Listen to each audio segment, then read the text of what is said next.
تخيل معايا المشهد. مية بتتدفق فجأة على قرى ومزارع في مصر والسودان. الناس تفكرها أمطار زيادة أو فيضان عادي، لكن الحقيقة اللي حصل كان رسالة سياسية واضحة، مش مجرد فيضان. إثيوبيا فتحت بوابات سد النهضة في توقيت غريب جدا، مش موسم الفيضان الطبيعي، لكنهم فجأة ضخوا مئات الملايين من الأمطار المكعبة يوميا. السودان اتلخبط، سدودهم ما استحملتش وغرقت أراضي وبيوت. أما مصر الوضع كان مختلف.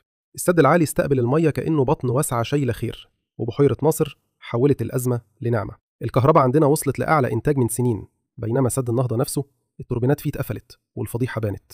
لكن ليه إثيوبيا تعمل كده؟ هنا ندخل في الجزء الأخطر من القصة. رئيس وزراء إثيوبيا أبي أحمد بيحاول يبعت رسائل ويظهر إنه عنده أوراق ضغط، في نفس الوقت بيتحرك عسكريا حوالين السد وبيتكلم عن تحالفات مع روسيا وعن بناء أسطول بحري، رغم إن بلده ما عندهاش منفذ على البحر. والأغرب إنه بدأ يلمح لميناء عصب في إريتريا، وده معناه إن المنطقة كلها ممكن تشتعل. والسؤال، هل ده شغل إثيوبيا بس؟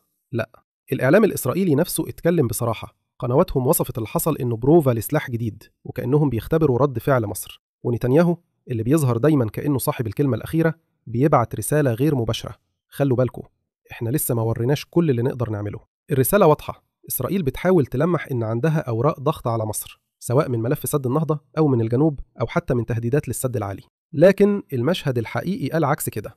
مصر أثبتت إنها مش بتخاف من أي اختبار. السد العالي واقف، أقوى من أي تهديد. المية اللي كان المفروض تبقى نقمة اتحولت لطاقة كهرباء وزيادة خير. اللي حصل مش مجرد فيضان، دي كانت مواجهة غير مباشرة، مصر من ناحية وإثيوبيا ومعاها نتنياهو من الناحية التانية. لكن النتيجة واضحة، اللعبة اتفتحت ومصر طلعت منها أقوى.